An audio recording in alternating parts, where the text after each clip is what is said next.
Good evening, my friends. Tonight, yeah, it hasn't been 3 weeks.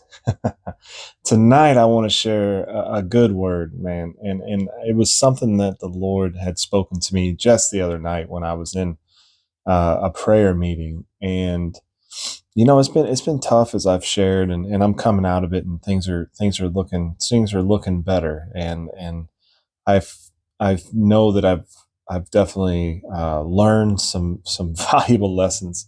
But one of the most important things that I'm learning right now is just to continue in hope and to not let the enemy quench the fire that's in you, and even though God might allow the enemy to hinder us and or slow us down or make us blind us to be able to see the path that God has created for us.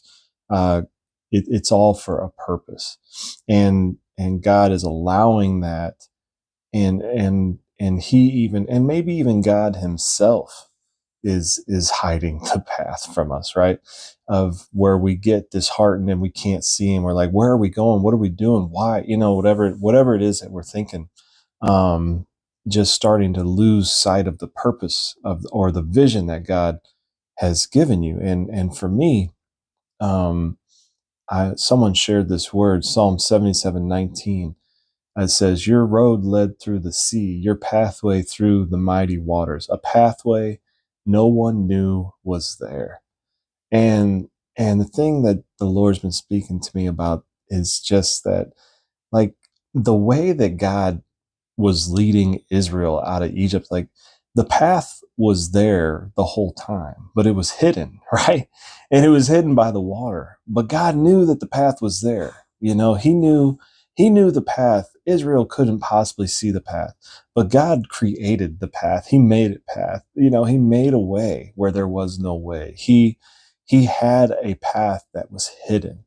And for us, in times of doubt and times of like testing and trials and whatever it is that we're going through, we have to remember that all these things and that are in our path, or along our journey or in our life, that are seemingly hindering us or whatever, they're just things that are hiding the path that God has for us, and they'll be removed out of the way and the path will be open. Or they're things that are just hindering us from seeing the path that God has for us, and maybe whatever it is, God will make a way. And we just have to believe and remember that no matter how hopeless it seems, and no matter how much we can't see what it is that God had given us hope about, that we don't have to see it.